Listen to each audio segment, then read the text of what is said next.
Right. Good day, everyone. This is the lesson 4. The topic is about food safety and sanitation. And as you all know, this will be included in your midterm examinations. Okay. Now, the objectives for this lesson is first, we'll be identifying different principles of food safety and sanitation. Next, we will describe the proper sanitation practices, enumerate the basic principles of food hygiene, compare food suitability from food safety, and evaluate food security and its availability of the food supply in the society. Okay, so those will be the learning objectives. Now, again, the topic is about food safety. And when we talk about food safety, it is a scientific discipline which describes okay, um, the handling, the preparation, the storage of food in ways that prevent food hazards and foodborne illness. So, again, sabi daw, ang food safety daw is about handling, preparing, and storing foods to prevent what? To prevent food hazards and foodborne illnesses or yung mga sakit na may kinalaman sa pagkain. Gaya na lang ng pagsusuka, pagtatae, nausea, okay, vomiting, diarrhea, and all. Okay? So, ang food safety and sanitation is an indispensable part of the food service industry. Ibig sabihin, it's very important, ano? Because ensuring food or ensuring safe food is an important public health priority. Now, ang food sanitation is just more than, or it's more than just cleanliness. It includes all practices involved in protecting food from risk of contamination, pwedeng protect the food from harmful bacteria, poisons, and other foreign bodies. Okay? So, yun yung pinag-uusapan natin when we talk about food safety. Now, sabi natin dito kanina sa previous slide, food safety or the purpose of food safety is to prevent hazards. What is a hazard? Now, in the previous lessons, we have already um, discussed or na-establish na natin yung difference ng hazards and risk. But to review lang, okay, a hazard is any physical, chemical, or biological material that can cause harm. So, anything daw yan, whether it be physical, whether it be chemical, or biological, na pwedeng mag-cause ng harm. Anything that can cause harm is a hazard. Physical, chemical, or biological. Now, kailan ba nagiging hazardous ang food? Or when does food become harmful to us? Or when can it cause harm to us people? Okay? Now, food becomes hazardous by or through contamination. Okay? Ano yung contamination? It is the unintended presence of harmful microorganisms or substances in the food. Ibig sabihin, when the food is contaminated, merong nahalo sa pagkain na dapat ay wala sa pagkain. Okay? Pwedeng physical yan, pwedeng chemical, or pwedeng biological. In that way, nagiging harmful sa atin yung pagkain. Kasi meron na siyang presence of something, maybe it a microorganism or a foreign body na dapat ay wala sa kanya. For example na lamang, meron kayong sandok, sinandok nyo ang sandok sa munggo. Tapos sinandok nyo na naman sa sinigang. Okay? So, dapat walang sinigang doon. Ay, walang munggo doon sa sinigang, right? That's already cross-contamination. Okay? So, kasi dapat walang munggo doon sa sinigang. Ay, merong presence ng pwedeng unintended, sinadya or hindi sinadya, pero may presence ng material or something na dapat wala doon sa pagkain. And that would cause harm to the to the person who will eat the food. Okay? So, now there are three types of food hazards. Okay? The first one is physical hazard. So nakikita niyo yan, no? Buhok, langaw, steel wool. Now, based on the pictures, what do you think food hazards are? Okay? Now, food hazards, right? Ang food hazards po is any foreign object in food that can cause harm. Okay? Any foreign object, ibig sabihin, nahahawakan natin with our hands, with our bare hands, at nakikita natin with our naked eyes. Physical nga, physical hazard, any foreign object na dapat wala sa pagkain pero napunta sa pagkain. And ang physical hazards daw, it causes 3% ng lahat daw ng mga foodborne illnesses. Mababa lang, 3% lang. Why? It's because pag may nakita kang langaw, pag may nakita kang buhok, or steel wool, or kahit ano pa man sa pagkain mo, since nakikita mo with your physical or with your naked eye and you can touch it with your hand, you can remove it. Okay? Meron ka pang kahit paano early prevention, no? Hindi mo pa siya makakain or ma-intake. Okay? So, other examples of physical hazards includes staple wires. Yan. Bumili kayo ng laurel at ng pamintang buo, nag-adobo kayo na isama nyo ang stapler, ang bala ng stapler doon sa niluluto ninyo. Jewelry, yan, kaya bawal ang jewelries, lalong-lalo na sa kitchen. The only thing or the only jewelry that is allowed in the kitchen is the wedding ring. Other than that, wala na. Okay? Tapos sa dining naman, bawal din. Okay? Pero minimal lang. Okay? Pinapayagan sila earrings for the girls and mga watches for the boys or for both genders. Pero hindi pwede kasi yung mga pakaw, yung mga bato-bato ng mga kung may mga rhinestones ang jewelry, pwedeng malaglag sa pagkain. And that is a physical hazard already. Hair, glass chippings, bandages, plastic fragments. Pag bumibili kayo ng gulaman, bumibili kayo ng gulaman, minsan may plastic galing sa yelo, no? Ako, we also experience that at home. Lalo kapag bumili lang kayo ng yelo summer, bumili kayo ng yelo sa kapitbahay, merong mga plastic fragments, metals, and other wood particles. Ang hindi ko pa na-include dito pala, minsan nakakaranas tayo ng may bato sa kanin. Have you experienced that? Diba? May bato sa kanin. That is a physical hazard. So again, a physical hazard is any foreign object that you can touch, you can see, okay, with your naked eye, that is included in the food na dapat ay wala doon. Okay? Yun yung physical hazard. The next type of food hazard is called the biological hazards. Now, just looking at the picture, we can already assume what biological hazards are. So, mga biological hazards, it includes harmful bacteria, viruses, or parasites. Ito yung mga matitindi, no? Ito ang matindi kasi bakit? It causes 93% of foodborne illnesses. Ang laki. So, most cases or majority of the cases ng foodborne illnesses ay dahil sa biological hazards. Kita nyo? Kasi you cannot see this with your own eyes. Hindi ka naman kakain, tapos may dala-dala ka lagi na microscope para tingnan kung meron ba yung mga bacteria, parasites, viruses, molds or amag, tapos yeast or toxins. Hindi naman diba? So, we unknowingly eat this or consume this kasi nga, we cannot see it with our own eyes. Ito amag to. Or molds. Okay? So again, biological hazards yan. Bio, ibig sabihin microorganisms na buhay.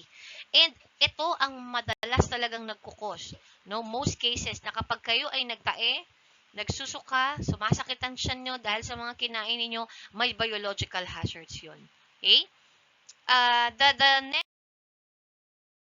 next one or the last type of food hazard is chemical hazards. Okay? From the name itself, we already know that these are chemicals or harmful chemicals that may be exposed to food or that may be included in the food o mga chemical compounds that may cause illness or injury. Pwedeng long-term ang exposure nyo, pwedeng immediate. Pag immediate, alimbawa itong mga cleaning supplies, sanitizer, polishes, perfumes, kaya bawal ang perfumes, lalo na sa kusina kasi it can affect the quality of the food. Insecticides, pag bumibili sa palengke, ibabad sa asin ha, kasi puno-puno ng insecticides yan. Personal medications and toxic metals. Okay? So, yun yung mga examples of chemical hazards. Lalong-lalo na may best example of this is kapag sa bahay nyo hindi kayo gumagamit ng dishwashing. Kasi ako na-experience ko rin yan, nung mga bata pa kami, ang pinapagamit ng nanay ko kapag nagugas ng plato ay yung bareta, sabong bareta, 'di ba? Yung bar.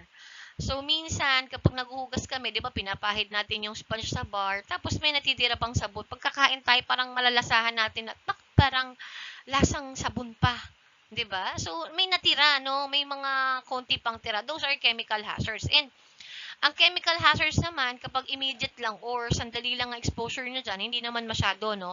Pero kapag long term or matagalan, lagi kang nakaka-consume ng ganun, maaaring mag-cause yan ng mga diseases. Okay? Uh,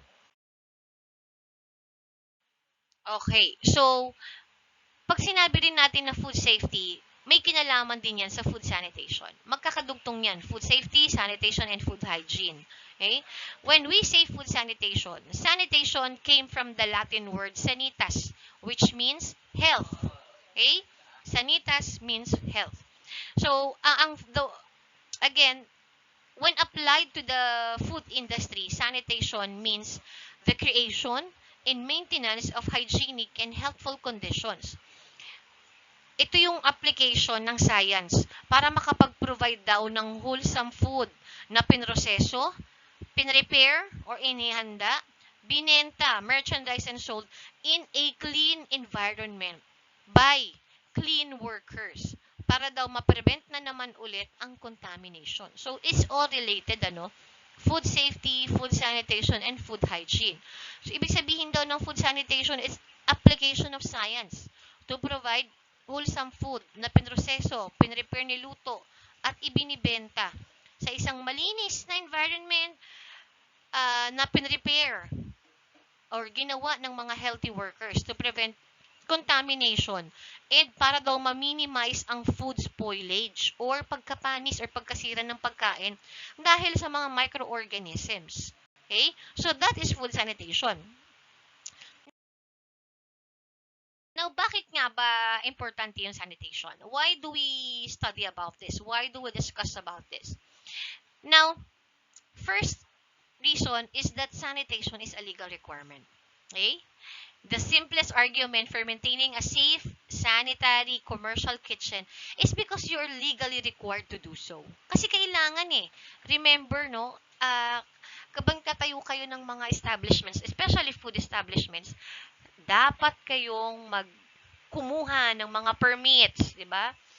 Safety permits, health permits, yan, sanitation permit, waste management, approval, health permit, lahat yan.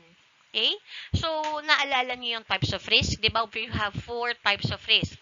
Opportunity risk, control risk, pure or hazard risk, at saka mandatory or compliance risk. Kasi mandatory siya, it's a legal requirement. So we are obliged to to implement sanitation kasi kung hindi, sabi natin, magkukos yan ng risk sa business natin. Pwede tayong mapasara if we are not compliant because it's mandatory. It's mandated by the government that we do this. Okay? The government sees to it that we comply. Kasi control risk din yan ng gobyerno.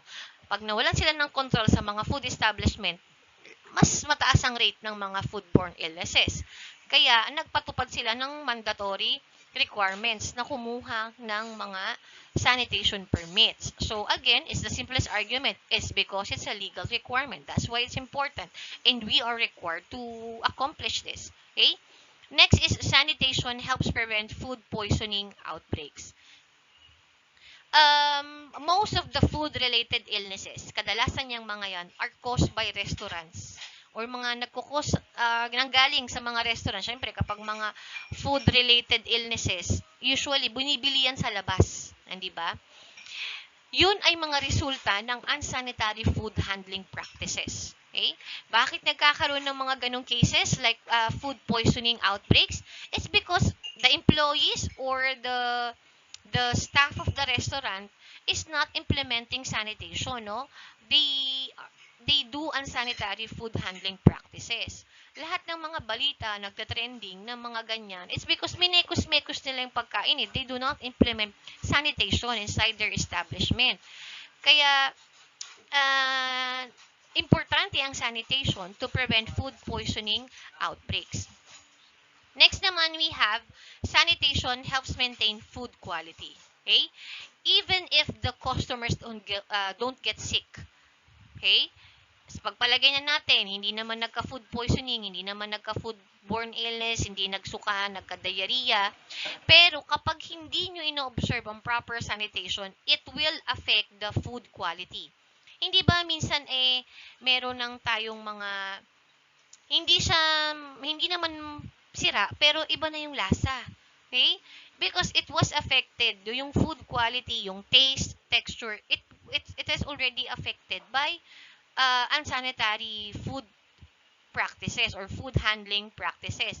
And the last reason why sanitation is important is because it protects your brand. Okay? It protects your brand. If you do not handle foods safely or in a sanitary way, it will affect your brand, your image. Okay? Magkakaroon kayo ng bad publicity. Huwag kayo dyan kasi lasang hinawhawan ng medyas. Ay, minekos yan, madumi dyan. Okay? Kapag nakilala kayo ng tao ng ganun, that would make or break your business. That could break your business. Remember, kung may bad publicity kayo or bad image na kayo, it would result to what? Loss of customer. And loss of customer, konti na lang ang customer, would result to what? Loss of revenue or sales. Hindi ba? Kapag wala na kayong kita, palugi na kayo, that would result to bankruptcy and store closure. At kapag nagstara ang store closure means unemployment. All families ng mga employees nyo, kahit kayo lang na may-ari, ay maapektuhan. Remember the absolute magnitude that we've discussed. We cannot control kung ano yung pwedeng maging impact. That's why we have to control this. We have to implement sanitation at all times. Kasi hindi natin alam. It's a domino effect di ba? Bad image, loss of customer, loss of revenue, bankruptcy, store closure, unemployment, magkakadikit yung mga yan. Okay? So, to help protect your brand, you must implement proper sanitation in food handling. Okay? Now, if sanitation is a foundation of food safety assurance, proper sanitation practices provides the foundation that safety assurance systems are built upon. Kapag poor ang hygienic and sanitary practices, it can contribute again to foodborne illness and it can cause injury, even death. Kapag na food poison, kaya delikado. So, in the last several years, alam natin na there have been some major incidents that have made headlines or mga nag-viral or nag-trending na may kinalaman sa mga food safety incidents. Okay? And lahat ng yun, nakafocus yung attention or ang nag-cause nun is poor sanitary practices. Okay? Kaya nga importante ang sanitary for proper sanitary practices in the food system. Ano na yung mga major incidents? Okay? Kapag na balitaan yung mga ganyan nagva-viral na about sa pagkain, yung mga mekos-mekos, meron pa nga yung may pustikso sa bulalo, di ba? And alam ko pinakasikat to, no? Yung Jolly Towel. If you remember the Jollibee towel, hindi ba? So dati nagtrending si Jolly Towel. Yung towel ay nagmukhang chicken. So most food safety incidents have common characteristics. Lahat ng mga yon, ng mga nag-trending, nag-viral na yon, meron silang mga food hazards. It's either chemical, physical, or biological hazards man. Okay? Now, they occur throughout the food system and they have occurred globally. Hindi lang yan sa Pilipinas nangyayari, pero sa buong mundo, no? And it can be a result of one or a combination of the following factors. Pwedeng contaminated ang raw materials na nakuha. Okay? Or nabili ninyo. Pwede yun. Contaminated yung raw materials, meaning, madumi. Halimbawa ay double dead. ang nakuha niyong raw material. Hindi niyo alam na yung nabili niyo sa palengke, double dead pala, na namatay na sa sakit, tapos, inano nyo pa, no? Nabili nyo pa, kinatay pa nila at binenta pa nila. So, pwede yun. Okay? Pwede rin naman na nagkaroon ng error sa transportation, processing, preparation, handling, and storage. Okay? Pwedeng malinis ang raw material na nabili ninyo, pero pagdating sa transportation, magkamali. Nilapag sa sahig. O kaya ay mali yung mga pinaglagyan, no? I remember, no, yung itong kapitbahay namin. Mayroon akong case dito na lagi naman kaming naka-on ng ref namin, pero bumibili kami lagi ng ice tube sa kapitbahay. Di ba uso yan, mga kapitbahay natin nagbebenta ng ice tube? No, kami, sometimes, we also, kapag tinamad ang mga anak ko mag-refill ng mga bote ng tubig sa ref, diba, ganyan kayo eh. Tamad kayong mag-refill. Inom lang ng inom, walang may kusang mag-refill ng ano. Kaya pag iinom na, wala nang maiinom na malamig. So, papabili tayo, no? So, nagtataka ako, bakit yung malinis naman yung pitchel namin. Malinis din naman yung mineral water naman ang gamit namin. Pero pag bumibili ako, nag-ice tube ang ginagamit namin, nagkakaroon ng mga, alam niyo yung parang sa pag kumain kayo sa Jollibee minsan, may sebo, yung ibabaw ng yelo kapag sa soft drinks. Nakikita niyo may puti-puti. So, kami nagtataka, saan galing? Hindi naman sa pitchel, I'm sure. Kasi bagong hugas ang pitchel. Hindi rin naman sa mineral water. So, I found out na tuwing pumibili kami ng ice tube, dun siya nanggagaling, no? And then, one time, tinignan ko yung pinanggagalingan ng kapitbahay. Saan nila ini-store? Okay, saan nila kinukuha, no? I asked them, saan nila binibili? Sabi nila, sa factory daw nila binibili, no? Tapos, dinideliver dun sa kanila. And then, nakita ko, nakalagay siya sa parang styro. Yung parang Coleman. Na ang dumi naman pala kasi ng pinaglalagay ng kapitbahay namin. Kaya naman pala napakadumi ng yelo, no? Parang masebo. Baka hindi nila nililinisan. So, hindi na ako bumili sa kanila ever after that. Kasi, wala eh. Alam ko na may something, no? May food hazard, no? Kaya pangit, may sebo. Hindi ko rin alam, baka mamaya yung yelo na binigay sa kanila, I can't be sure about that. Baka yung yelo na binigay sa kanila ay din, no? Malay ko ba kung malinis din ba yung yelo? Baka hindi natin masasabi kung contaminated din yung yelong i-deliver or ibinagsak doon sa kapitbahay namin na may sari-sari store. Pero upon my inspection, nakita ko talaga na hindi maganda or hindi tama yung kanilang Coleman or yung nila, no, storage nila. There is something wrong kasi napakadumi. Okay? So, yun ang ko, no, yun ang napag-alaman ko. So, minsan, nagkakaroon ng error sa transportation, processing, preparation, handling, o kaya sa storage. Minsan naman sa packaging, nagkakaroon ng problema sa packaging, no? Nabubuksan during biyahe, 'di ba? During storage. Kaya nga yung mga products minsan, lalo na kapag sa mga groceries, makikita ninyo, no, nakalagay, may seal. Tapos nakalagay doon sa seal, do not buy if the seal is broken. 'Di ba? Ibig sabihin, wag daw bilhin kapag daw may bukas na kasi pwedeng na-contaminate na siya, no? Hindi na siya hindi na siya safe kainin. Kaya nga meron silang warning doon na do not buy if the seal is broken sa mga groceries, no? Lalo na kapag mga dilata kasi maaaring hindi na siya safe kainin.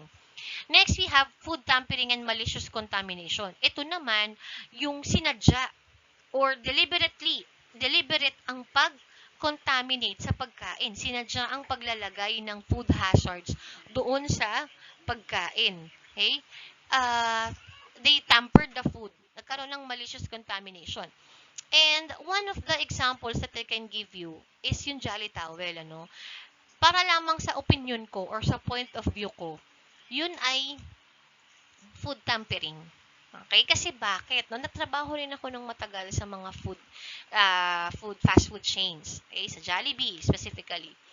And sa Jollibee kasi, ewan ko sa inyo kung meron ng mga nagpa-part-time dito, mga working student. Pero 'di ba sa Jollibee, binabagsak lang yung chicken, and then meron nakatimpla na yung breading, and then i-drop na lang yun dun sa fryer. So, and I also know na alam ninyo dahil mayroon kayong subject na kitchen essentials ngayon, 'di ba?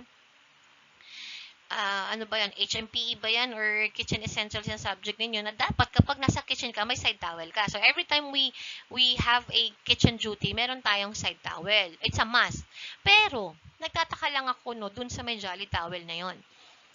Kasi kung halimbawa na lang ipagpalagay nating aksidenteng nailagay sa breading.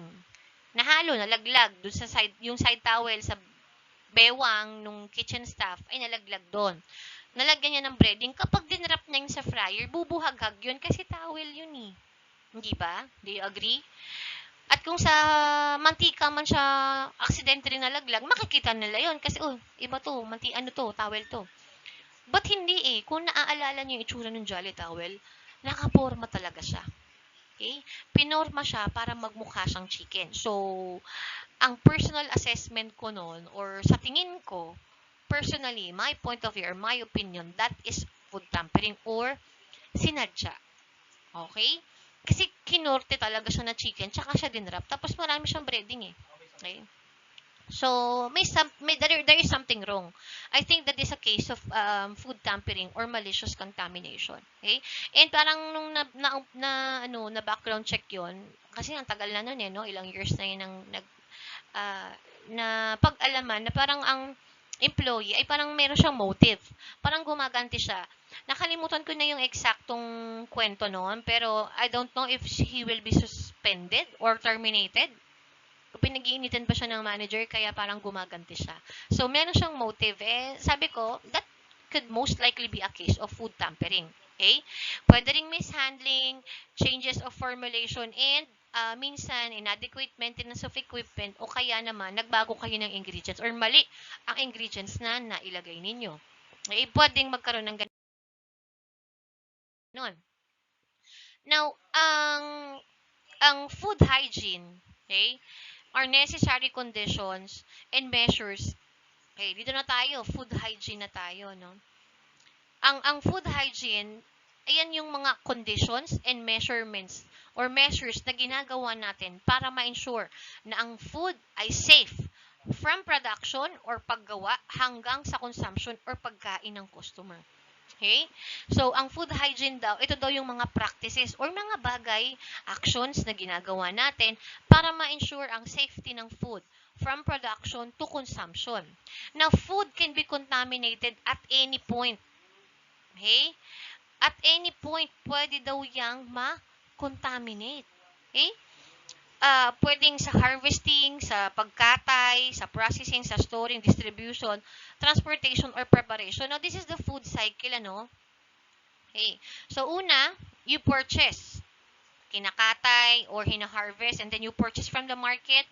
Nire-receive ng kitchen yan or ng storeman or ng stockman, 'di ba? Or ng kitchen. Ini-store natin sa storage room, sa chiller, sa freezer. Ini-issue sa kitchen. Pine-prepare or niluluto ng kitchen staff, pine-present, gina-garnish, plating, sineserve sa customer hanggang makain ng customer. Okay? So, ito yung food cycle, eh, no? Now, ang sabi, food contamination or the food can be contaminated at any point in this cycle. Pwede daw na magkaroon ng contamination at any point. Maaring double dead ang nabili nyo. So, umpisa pa lang, contaminated na yung food. Or, malinis nga yung nabili nyo, pero pagdating naman sa storing, nagkamali naman. Dapat sa freezer nilagay, pero hindi nilagay sa freezer, sa chiller lang. So, maaring nag-multiply na yung bacteria. Okay? So, maaari namang okay dito lahat, pero pagdating sa pagluluto, preparing, mali naman ang luto. So, yung pwedeng nagluto ay ginawa niya yung chopping board na pang seafoods or pang isda, dun niya hiniwa yung manok. Bawal yun, hindi ba meron tayong color coding ng chopping board? So, nagkaroon na kaagad ng cross-contamination doon. Pwede rin naman na maayos or malinis dito lahat, pero yung waiter na nag-serve or yung waitress na nag-serve nahulog naman ng pakaw bago dumating sa customer. Okay? So, you see, food can be contaminated at any point in this cycle. Okay? And the lack of adequate food hygiene can lead to a foodborne disease or illness and the death of the consumer kapag malala. Okay? So, According to the World Health Organization, or WHO, okay, there are 5 key principles of food hygiene. Meron daw ano no, so sabi ni World Health Organization or WHO, there are 5 key principles of food hygiene. First, we have to prevent food contamination na galing sa mga pathogens or microorganisms na nanggagaling sa tao, sa hayop, at sa mga pets or mga peste. Okay? So, ano ba yung mga galing sa pets? Zika virus. Yan. Bird flu. Galing yan lahat sa mga pets or mga hayop. Okay? Dapat daw we separate raw food and cooked foods to avoid cross-contamination. And iluluto natin ang pagkain sa appropriate time and appropriate temperature para daw we kill the pathogens or the microorganisms. Okay? So, we have to make sure na kapag mainit ang pagkain, it reach the boiling point at na abot natin yung tamang time, appropriate length of time para lutuin yun. Hindi siya hilaw. Okay? Kasi kapag hilaw, delikado yun. That is prone to pathogens pa rin. Hindi kasi namamatay yung mga microorganisms. Okay? So, ano pa, kapag naman malamig, we have to make sure that it's storage or yung we store it in freezing point. Okay? To make sure daw that the temperature will kill the microorganisms. Pero, although naabot nyo yung mga proper length of time at yung proper temperature, meron pa rin talagang mga microorganisms that can survive sa boiling point and freezing point. Okay? Di ba nga si Safeguard 99.9% lang eh, di ba? Pero ano nangyari? Meron pa ring natitira. So ganun din naman sa food, no? Meron pa rin tira. But we can minimize, no? Although we cannot eradicate all or 100% of the microorganisms, at least na-minimize na yung chance of getting foodborne illness, masakitan kayo ng tiyan, or magkaroon kayo ng diarrhea. Okay? Store foods at proper temperature. Freezing point dapat. Okay? Do use safe water and cook materials. Okay? So, those are the 5 key principles. Now, kapag pinag-usapan natin ang food hygiene, when we talk about food hygiene, it has two, or it is comprised, or it has 2 components. Okay? So, one is food suitability and the other one is food safety. Again, pag pinag-usapan doon natin ang food hygiene, dalawa daw yan, no? Food suitability and food safety. Now, kapag sinabi natin na food suitability, it is concerned with the intrinsic characteristics ng product. Pwedeng, ano ba yung mga intrinsic characteristics? Smell, taste, texture, yung itsura or yung presentation. Yun ay pwedeng mabago kapag merong mga presence ng mga microorganisms. So, ang food suitability daw, tinitingnan natin yung characteristics niya ng taste, smell, texture, 'di ba? Taste, presentation, if it is acceptable for human consumption. Pwede pa ba siyang kainin? Suitable po ba siyang kainin? Ng tao.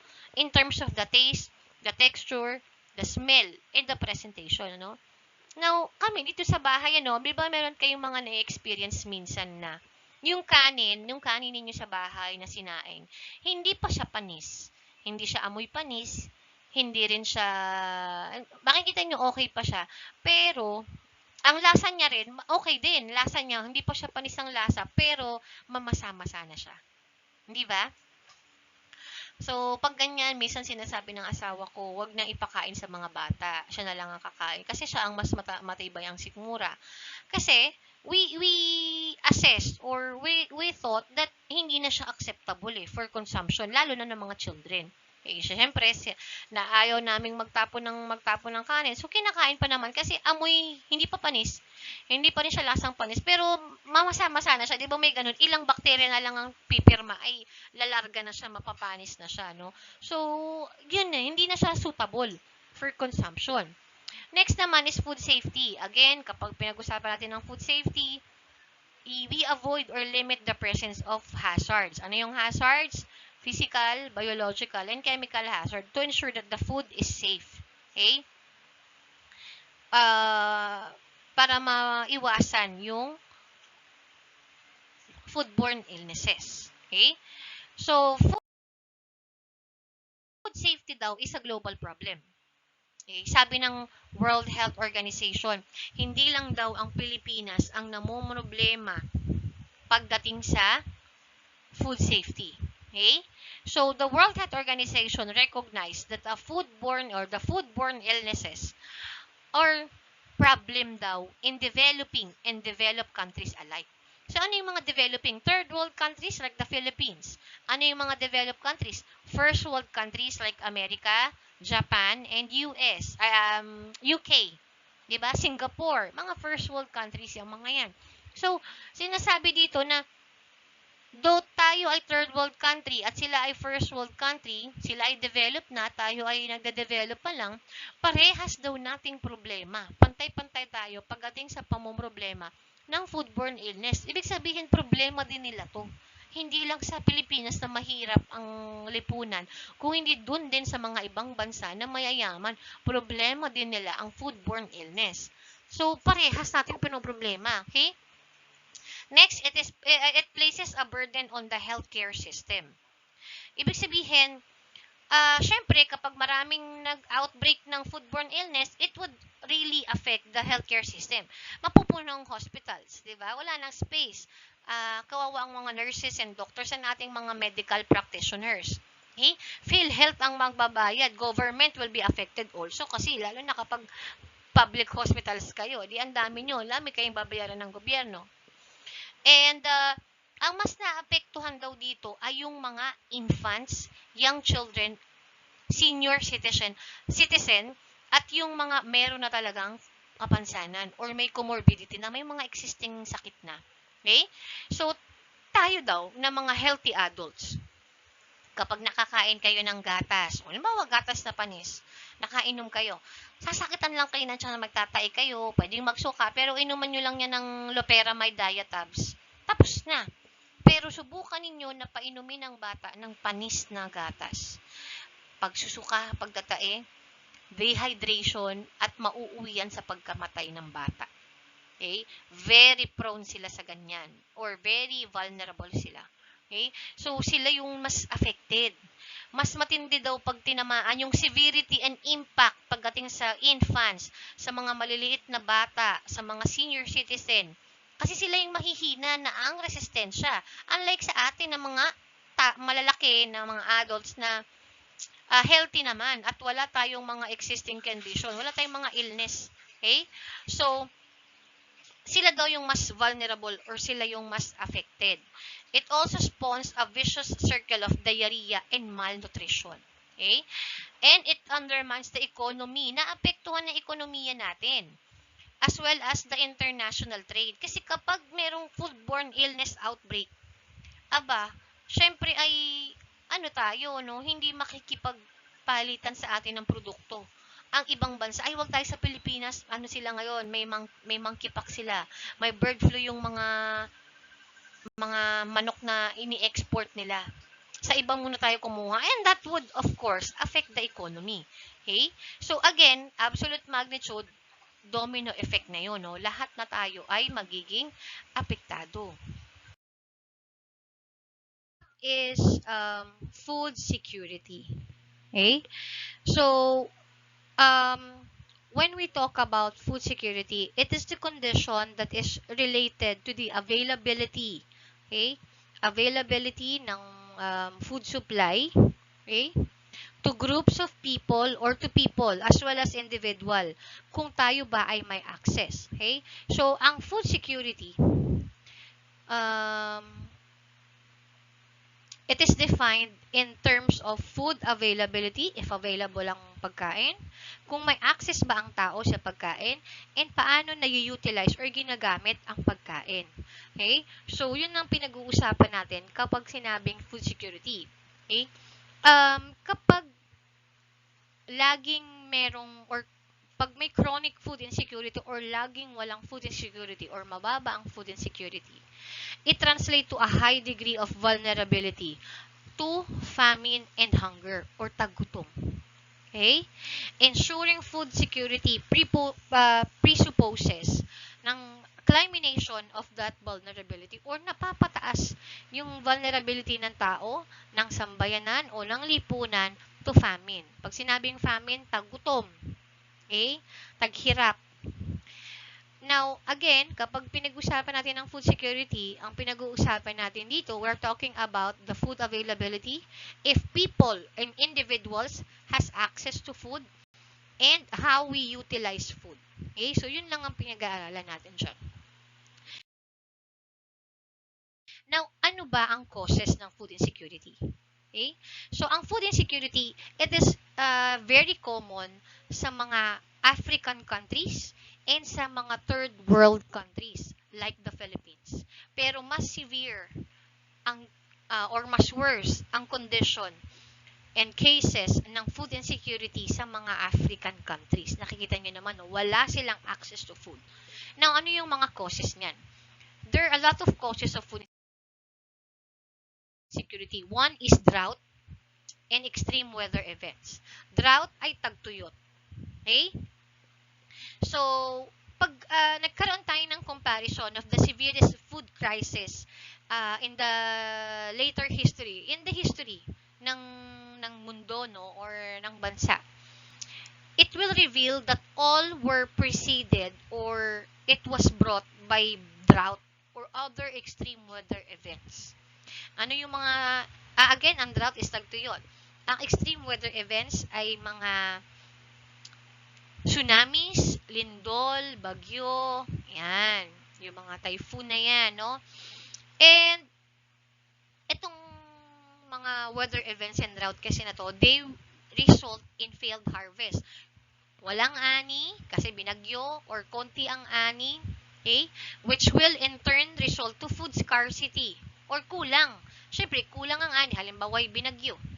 Hindi walang ani, or kulang ang ani. Tapos, kung kulang ang ani, kulang ang supply. Pero mataas ang demand kasi maraming pakakainin eh. Tapos kulang ang supply kasi konti ang ani natin. Kaya mapapansin niyo no, kapag bumabagyo, bumabaha, anong kasunod na nangyayari sa mga gulay? Tumataas ang presyo. Okay? Kasi konti ang supply, pero mataas ang demand. Maraming bumibili, maraming kumakain. Pero konti na lang. Ano po yung drought sa atin sa Philippines? Ang tawag natin dyan is El Nino. Diba? Tagtuyot, El Nino. Kapag naman tag-ulan, La Nina. Diba? So, nakaka-contribute to, no? Isa to sa mga common causes ng food insecurity. Walang access ang tao sa pagkain kasi nga konti ang supply because of droughts and other extreme weather events. Ano pa yung ibang mga causes ng food insecurity? Diseases ng mga livestock and pests, mga peste, kagaya na lang ng mga locust na kumakain, di ba? Yung mga peste sa pananim, sa palay. Livestock diseases. Ano yung mga livestock diseases? O, tingnan nyo itong baka. Naglalaway. Parang may rabies, ano? Ano ba yung mga, Zika virus? Ayan. MERS. Galing yun sa animals. Napunta sa tao. Kasi kinain. Swine flu.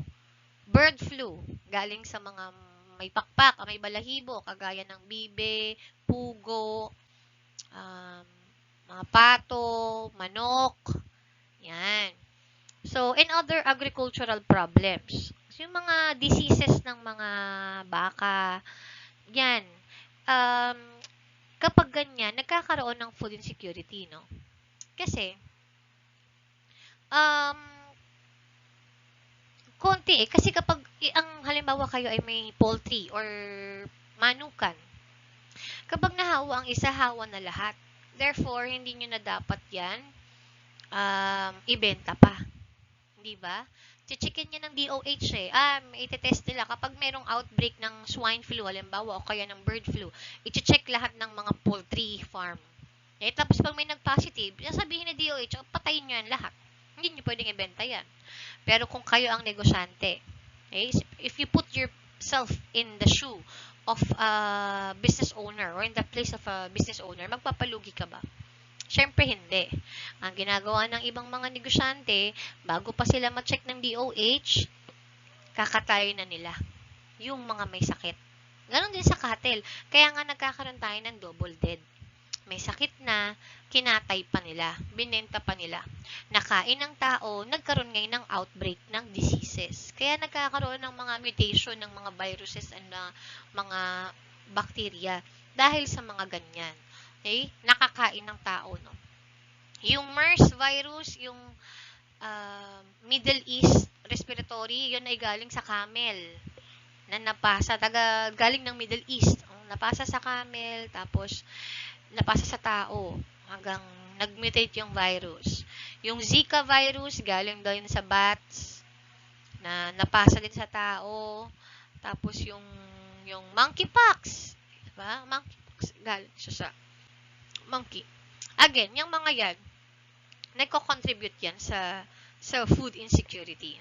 Yung mga agricultural problems naman, ito yung mga soil erosion, soil infertility, or yung baog, or hindi makabuhay yung kasi yung lupa kasi wala nang taba, wala nang nutrisyon yung lupa. Hindi na makapagbuhay ng halaman, 'di ba? So, it also plays a role in food insecurity. Okay? Ano pang iba? Climate change. Okay?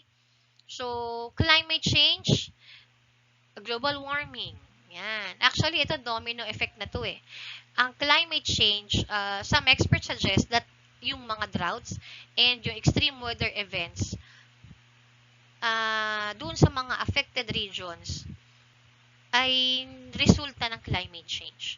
So, alam nyo naman, painit ang mundo because of pollution and others, nabubutas ng ating ozone layer. So, nagkakaroon ng climate change, extreme cold, extreme rain, extreme heat. And ang result nun, yung number 1 na drought, tsaka extreme weather events. Okay? So, siya, no? Parang domino, din siya. Kapag mainit naman, doon naman nagkakaroon ng mga maraming sakit, 'di ba? Nagmi-mutate. So, nagkakaroon ng mga sakit ang mga livestock and mga mga alaga natin sa farm. Next is military conflicts. Now, ang military conflicts, they are not directly responsible sa food crisis, but they worsen, they aggravate, or they exacerbate scarcity of food. Why? Hindi sila may kinalaman sa pagkain, sa production ng pagkain eh. Kaya nagkakaroon ng food insecurity, pero napapalala nila. Kasi, hindi makarating yung tulong. So, ang tao, walang access. Kasi, di ba, pag sinabi natin food insecurity, walang access ang tao sa pagkain. Now, when there are wars and military conflicts, hindi nakakarating ang tulong. Kayo ba, sabihin ko sa inyo, mag-deliver kayo sa Marawi ng pagkain, alam nyo naman nagbobomba doon. Siyempre, yung mga magbebenta or mga nagsusupply ng food, ayaw nilang pumunta. That's why nagkakaroon ng food insecurity. Walang may gustong sumuong doon sa gera eh. Ayaw nilang maka-involve doon. Bakit naman ako magde-deliver ng gulay doon? Nagigerahan doon, nagpuputukan. So, yung mga wars and military conflicts, they only worsen. Napapalala nila ang food insecurity. They are not directly responsible, but they worsen or they aggravate, or exacerbate scarcity of food. Next is corruption and political instability. Okay? So, ang corruption, ito sa mga pinakamatitindi, no? Though hindi again directly responsible sa production ng food, pero ang Philippines kasi isa yan sa mga tayo sa mga most corrupt nations. Not just in Asia, but sa buong mundo. Hindi tayo number 1, pero nasa top din tayo. So, alam niyo na, grabe ang corruption. Nakikita niyo naman ngayon, no? Si Alice Go, kriminal na, nakalabas pa ng bansa. Si Sara Duterte, spend billions within 10 days, for 10 days ng pag-upo niya.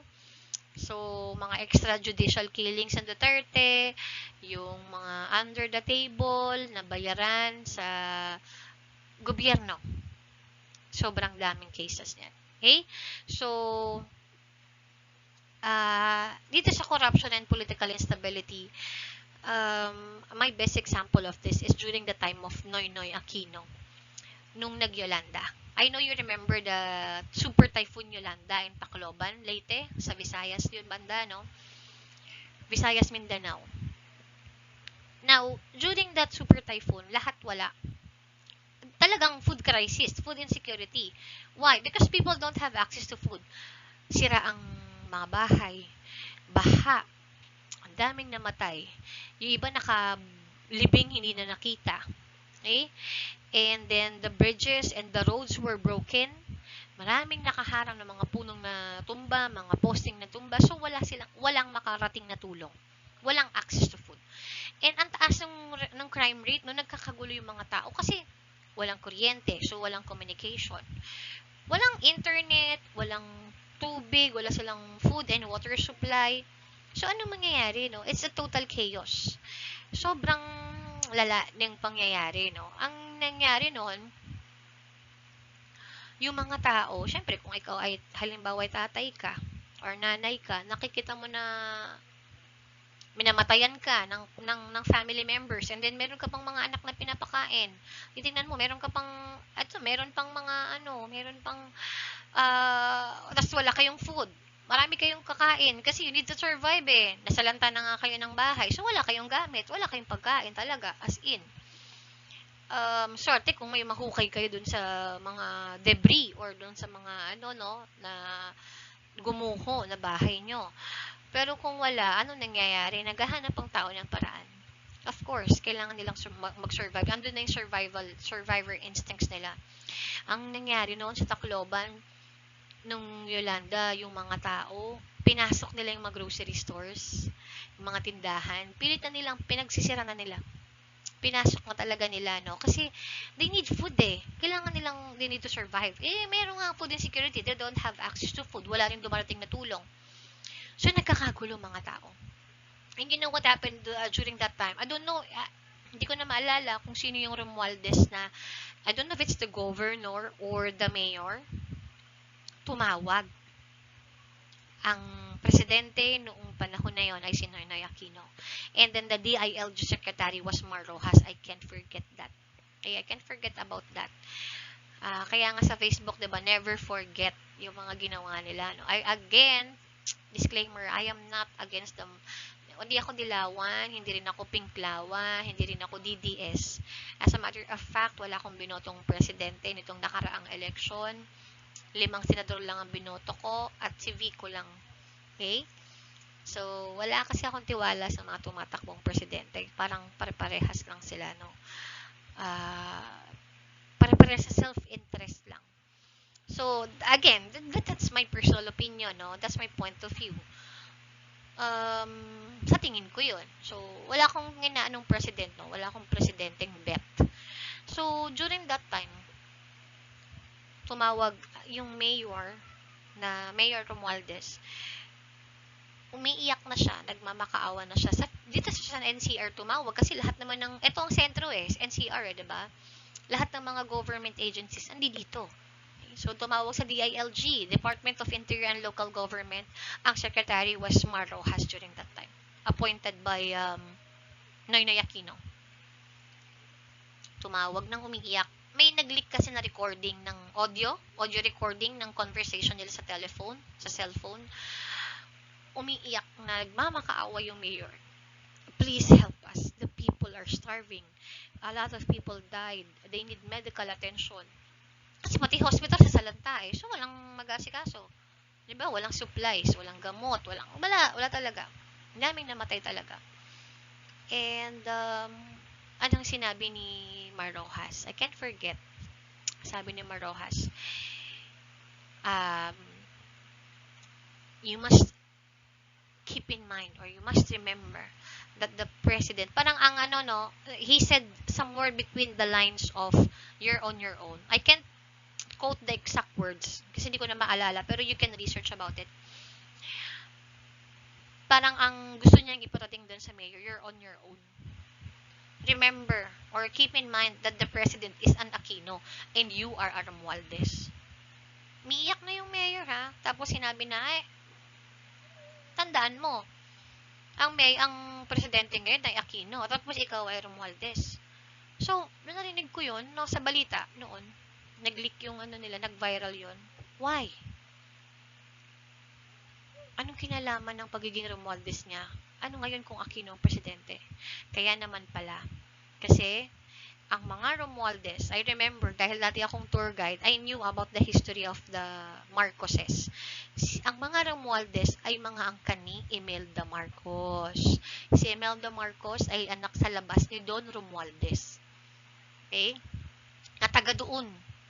Mga taga doon ang mga angkan ni mga taga Tacloban, mga angkan ni father side ni Imelda Marcos. Okay? So, ang tatay niya ay Romualdez. I don't know if she's related to the Romualdez na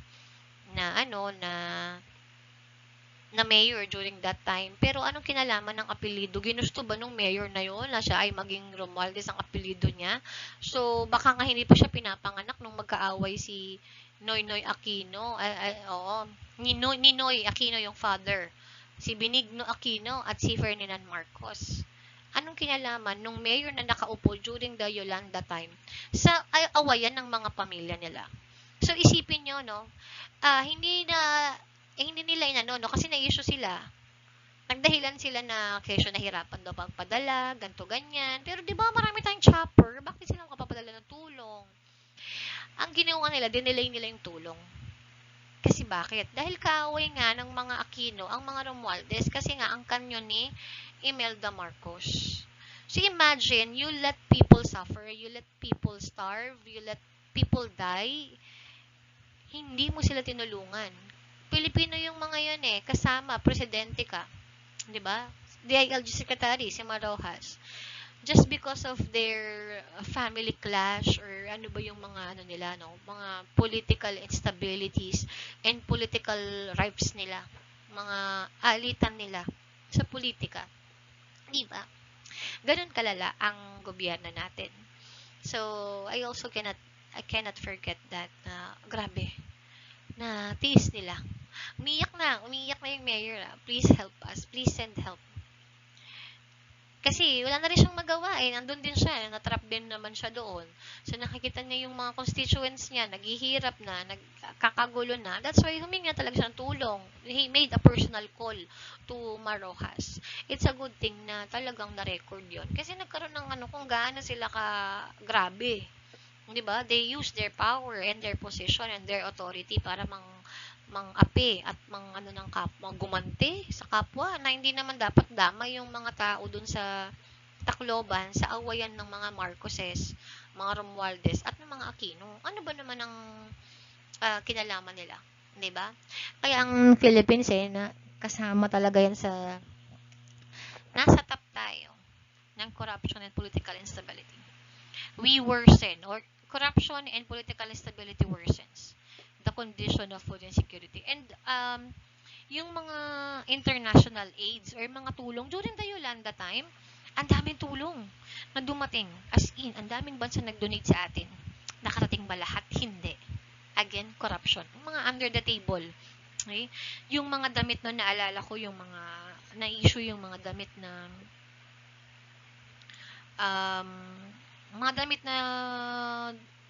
dinonate. Alam nyo, hindi nakarating dun sa mga nasalanta. Ginawang ukay-ukay, pinagbibenta. Yung mga pagkain at pera. Bilyon-bilyon ang nag-donate sa atin. Iba't ibang bansa ang nag-donate sa atin. Pero nakarating ba? Hindi. Di ba? Ayaw nga nilang tulungan. Sabi, you're on your own. Dinelay nila ang tulong. Tinulungan nila later on. They justified na, kasi ganito nahirapan lang. Lumusot lang sila. Pero, yung conversation na yon, do not change the fact na meron talaga silang self-interest na ginawa, diba? So winuwersen nila hindi nakakarating ang tulong sa dapat na maparatingan dahil sa corruption and political instability. Okay? Next is rapid population growth. Okay?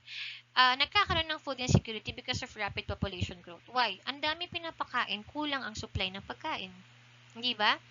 Pansinin nyo, sa mga third world countries, kagaya ng Pilipinas, di ba? India. Yan.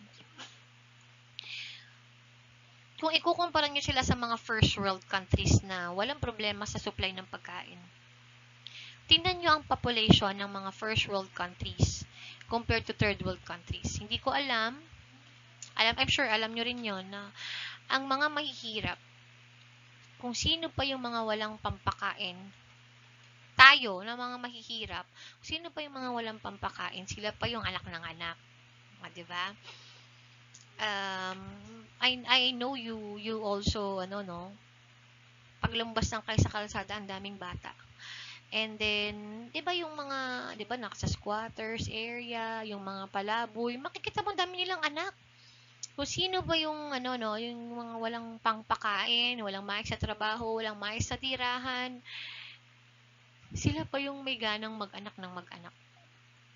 Tingnan nyo yung mayayaman. Yung mga mahihirap, no? Ganun, anak ng anak. Pero tingnan nyo yung mayayaman.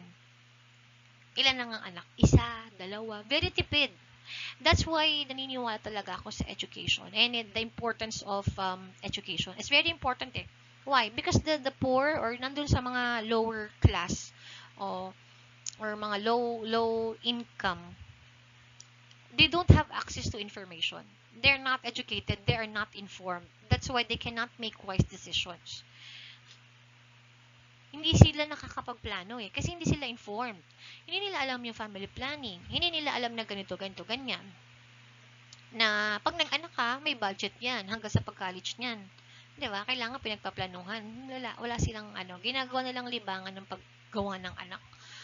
Samantalang ang mayayaman na maraming pera, mag-iisa lang ang anak, dalawa, ganun lang. Sobrang tipid. Di ba? Kung sino pa yung may pera, sila pa yung tipid sa anak.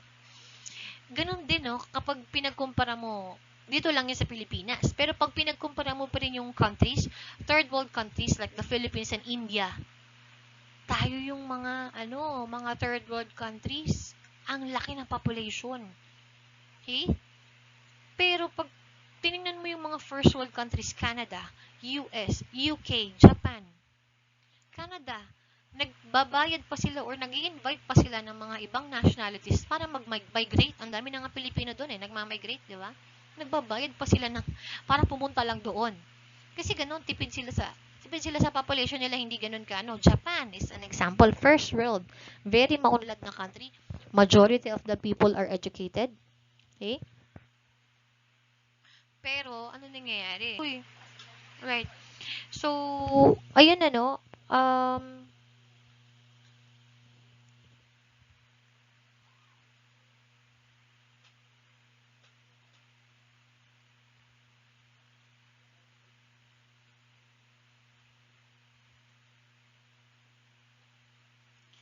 that's what happens kapag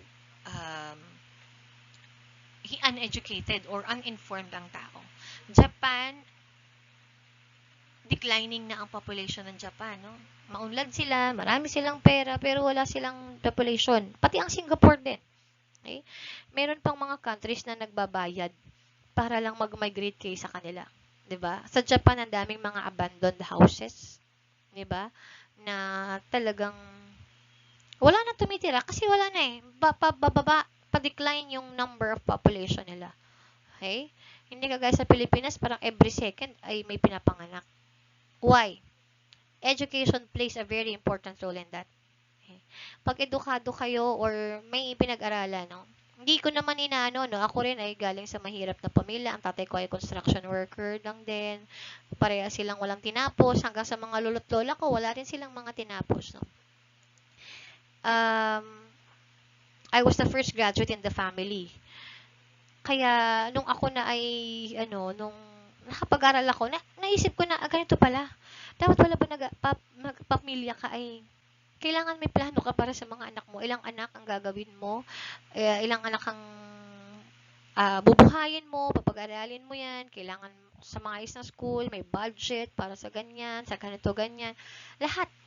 yung mga ano no kasi natin, mga lolo't lola natin, wala silang ano eh, ganun ang libangan noon, padamihan ng anak eh. Yun ang contest noon. So, padamihan ng anak tapos bahala na kung makapag-aral or hindi. Yung panganay lang ang papaaralin tapos yung panganay na yung bahala na magpaaral sa mga kapatid, no? And so the cycle goes on. The toxic Filipino culture goes on. The cycle of poverty goes on kapag walang mga pinag-aralan. Kasi why? Hindi natin sila minamaliit, ano? Construction worker din ang tatay ko, nakapagpaaral naman. Mga tricycle driver, mga kung ano-ano man. Pero kasi kapag when you have access to education or when you are educated, nakapagtapos ka, lalo na sa Pilipinas, mas mayroon kang opportunities for may better opportunities ka for a better job. A better job is equals to better earnings. Diba? Better salary. Mas may chance kang makapagpaaral din ng anak at makapagbigay ng magandang buhay. So, yun eh. Kaya nga, kung kayo, ang mga magulang ngayon walang pinag-aralan, pilitin nyo na kayo ay makapag-aral or makatapos. Kung kayo man ay kagaya ko na magiging first graduate in the family, no? Malaking responsibility nyo na magpaaral ng mga kapatid, pinsan, gano'n, no? Gano'n ang culture natin, eh. Hindi natin maaalis yon. Pero, makakatulong yan para ma-break yung cycle ng poverty. Okay? So, nakapag-aral ako, mas mataas yung chance ko or probability na makakapagpatapos din ako ng anak ko. Diba? Mga pamangkin, mga pinsan, na-uplift na yung kahirapan, no? Naputol yung cycle ng poverty. Hindi kagaya ng una na ang lolo ko ay mangingisda, ang tatay ko ay construction, wala silang lahat, pati mga tiyuhin ko, wala silang mga natapos. Okay? Kagaya nga ng sabi ko, I was the first graduate in my family kahit sa mga pinsan eh. Diba?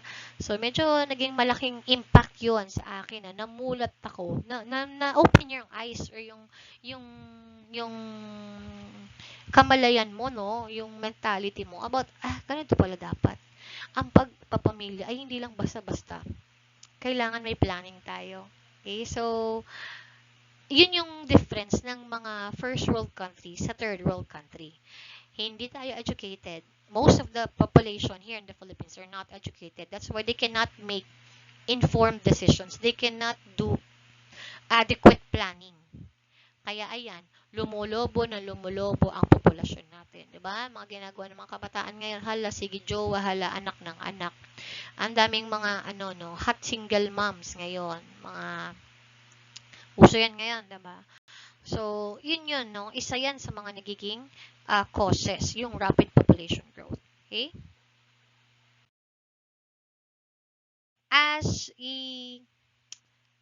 future hospitality and tourism managers and supervisors, you must be informed about the laws and regulations and agencies that are related to food safety and sanitation. Why? Hindi naman kayo habang buhay estudyante, narating sa panahon na kayo ay magiging mga professionals. Kaya kayo nag-aaral, lalo na pag nakagraduate kayo, no? Kayo na yung mga magiging future managers and supervisors. Now, you must be, as early as now, familiar with the laws and regulations na may kinalaman. Kasi you will be the one who will be handling all the complaints, all the scenarios, and mga problema, no, na kinakaharap, no. Kasi future FA, nag-handle ng food, 'di ba? Future manager, nag-handle ng food. Magbabarko kayo, mag-handle pa rin kayo ng food. That's why you have to know the law. Why? Because ignorance to the law is no defense in the event of a prosecution. Okay? Ignorance of the law excuses no one. Kapag nasa harapan kayo ng husgado, may nagsasampla ng kaso sa inyo na food poison, you cannot, hindi nyo pwedeng i-reason out doon sa judge na, I don't know. Ignorance of the law excuses no one. Okay? And, all food handlers should make effort to understand the legislation that affects their business and themselves. Okay, so meron tayong mga international laws and local law. Okay, and mga agency na nagpapatupad ng mga batas tungkol sa food safety and sanitation. Ano yung mga minomonitor nila? Minomonitor nila yung production, at pagbebenta ng mga injurious, unsafe, unfit at substandard food. Okay? Chine-check yan. Kung may contamination ba ang food, kung malinis ba ang food premises, ang kitchen, ang equipment, at ang mga tao na nagpe-prepare ng pagkain. Kaya nga may health certificate o health tick tayo eh. Diba?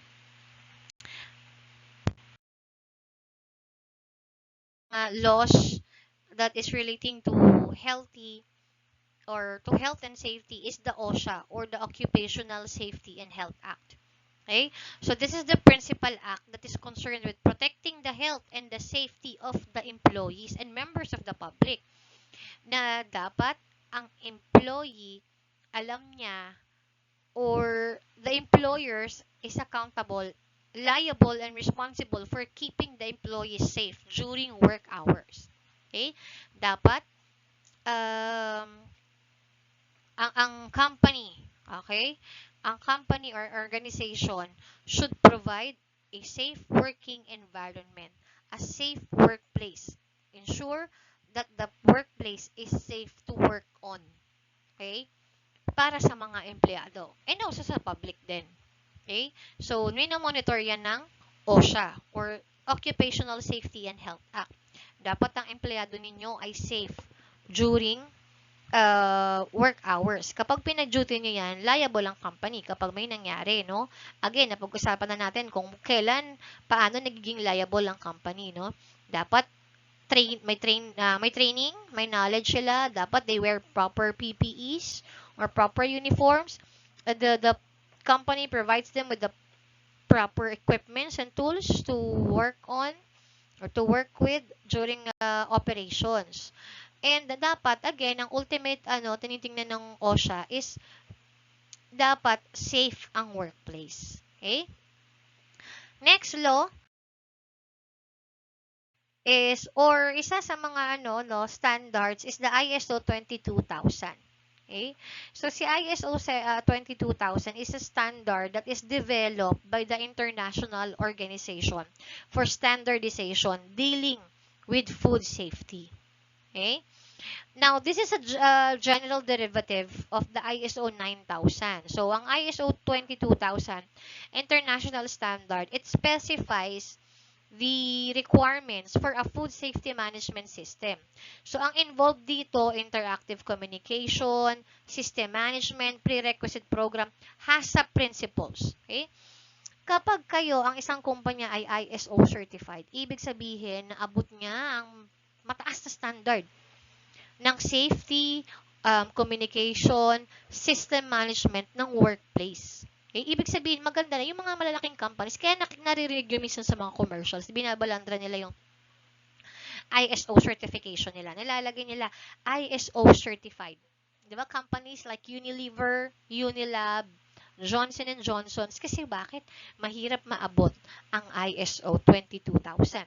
If you will be certified by this international standardization, ay ibig sabihin, ikaw ay parang Latin Award. Parang kang magna cum laude or summa cum laude pagdating sa health and safety. Ibig sabihin, ang workplace, ang company nyo, lahat maayos. Including the safety, not just the safety, communication, pati ang management ninyo, pati yung pollution, yung waste management, lahat. Lahat yan, compliant kayo, no? Check kayo sa lahat ng yan. Kaya nga, yung mga companies na nakakaabot nito or nakakapagpa-certify dito, binabalandra nila yung title nila na yan. Kasi mahirap maabot yan. Kaya yung standard na yan. So, ISO, International Standard Organization 2020 or 22,000. Okay? Another law that is relating to health and safety is the Employees' Right to Know Act. Okay? So, dito naman, this regulation provides a legal framework for the control of substances. So, they apply to all types of business, including food businesses. So, ito naman, ginagawa dapat ng employers ang essential measures or mga steps at mga requirements to keep the people protected from hazardous substances. Pwedeng mga toxic and harmful irritants and corrosives or mga acids. Hindi pwedeng, halimbawa na lamang ay pinagtrabaho ka, nag-apply kayo sa factory ng pintura, factory ng mga chemicals. Dapat ikaw na empleyado, you know what type of chemical you're dealing with. Hindi pwedeng inutusan ka na lang na timplahin mo tong chemical na to, ihalo mo to dito, ihalo mo to dyan. Tapos without even knowing na yung chemical pala na-expose ka na, you are being exposed to is hazardous or dangerous to your health. Bawal yon. So, as an employee, you have the right to know what kind of substances you're dealing with. Okay? And it's the liability or it's the responsibility of the employer to keep you healthy, 'di ba? Sa OSHA, dapat you ensure a safe workplace. So dapat alam din ng alam ng employee kung anong pinapasok niyang trabaho. Ano ba tong mga pinaghahalo-halo niyang mga chemicals na to? Ito ba ay nakaka-apekto sa lungs niya, sa skin niya? Masama ba to sa health niya? Okay? So they have the right to know. Okay? Another one is the BFAD, okay? Or the Bureau of Food and Drugs. Dati, tawag dito FDA or Food and Drug Administration of the Philippines. Pero bago pangalan niya is BFAD. Now, it is a regulatory agency naman of the Department of Health. Under to ng Department of Health. And, ang major responsibility naman ito is to ensure the safety, efficacy, and the quality of food products. Hindi lang food products, pero drugs or mga gamot, vaccine, dumadaan din sa BFAD. Mga cosmetic products, okay? Mga medical devices, pati yung mga hazardous substances, dumadaan yan kay BFAD. Okay? Na ini-ensure ni BFAD, tinetest kasi ni BFAD yan. Kung allergic ba ang tao, may skin reaction ba, masama ba sa health, yan. Now, kapag pumasa na kay BFAD, tsaka pa lang yan dapat ibenta sa public. Kasi si BFAD ang make sure na safe siya for public consumption. Kaya nga po, mag-iingat kayo, lalo na yung mga pag bumibili kayo sa online, na mga cosmetics. Yan, mahilig kayo sa mga rejuve-rejuve, di ba? Mga lipstick, mga makeup, yan, mga hair products, paputi, glutathione. Hindi nyo alam if they are approved at may permit ba ng BFAD. Ingat kayo dyan. Kasi kapag hindi yan dumaan kay BFAD, ibig sabihin, illegal yan. At kapag illegal yan, or hindi na-test ni BFAD yan, kung safe ba, o alam ba, Rejuve, nasunog yung mukha nyo, wala kayong habol doon sa pinagbilan nyo. Why? Kasi bumili kayo ng illegal. Okay? Kasi wala siyang permit ng BFAD. Hindi siya approved ng BFAD. So, ibig sabihin, hindi na-ensure if it's healthy or safe for consumption. But then again, binili mo pa din. So, wala kang habol. Pag nasunog ang mukha mo, o kaya uminom ka ng gluta, nagkaroon ka ng ano man sa health mo, wala kang habol. Kasi, actually, pwede ka pang makasuhan kasi bumibili ka ng illegal. So, mag-ingat kayo, no? Lalo na sa mga online, talamak yung mga walang permit ng DTI and walang permit ng BFAD. Hindi nyo alam kung anong mga side effect ang meron lang. Mga produkto na yan. Okay? Lalo na yung cosmetics. Ang dami. Nakikita ko sa TikTok. Ang dami nagla-live. Kesyo ganito, ganyan. Pampaputi ng ganito. Pampaganda ng ganito. Pang-rejuve. Panglagay sa... Basta, ang dami. Paano ng hair. Hindi nyo alam. Diba? Baka mamaya, imbis na lumago ang hair, lalong makalbo. At wala kayong habol doon. Kasi wala silang permit ng BFAD. No? Hindi na test. Okay? So, ang next naman is the Consumer Act of the Philippines. So, dito naman, it mandates to protect consumers from adulterated or unsafe product with false, deceptive, or misleading information. Okay? So, ano-ano naman ang mga minomonitor nitong under ng RA 7394 or Consumer Act of the Philippines? Licensing. Dapat may mga lisensya eh. Product registration. Registered ba kayo kay SEC? Registered ba kay DTI? Approved ba ng BFAD? Yung mga products na yan. Monitor trade outlets and product advertisement or mga commercials or ads. Alam nyo ba na pwede kayong magkaso sa mga companies? Let's say, for example, bumili kayo ng cake. Doon sa commercial ng cake. Ang taas ng cake, ang ganda, ang kapal. Tapos pagdating sa personal, ibang-ibang itsura, kalahati lang, pwede kayong magkaso because that is under, that is, false marketing or false advertising ang tawag doon. Niloloko nila ang taong bayan, no? Ang mga consumers. So, that is a violation of Consumer Act of the Philippines or the Republic Act 7394. Pwede nyo silang kasuhan. Yung binili nyo, yung expectation, iba dun sa reality na dumating sa inyo, no? So, pwede yon. Kasi ang tawag doon is false advertising or false marketing. Nasisinungaling sila. Okay? Kasama yan, under yan ni Consumer Act of the Philippines. They protect consumers para sa mga or against sa mga misleading or deceptive or false information about products and services. Okay? So, yan yung discussion natin about food safety and sanitation. Okay? I hope you learned a lot or na ma-absorb ninyo itong mga discussion natin. And questions will be entertained after this. And we will have a quiz. Okay?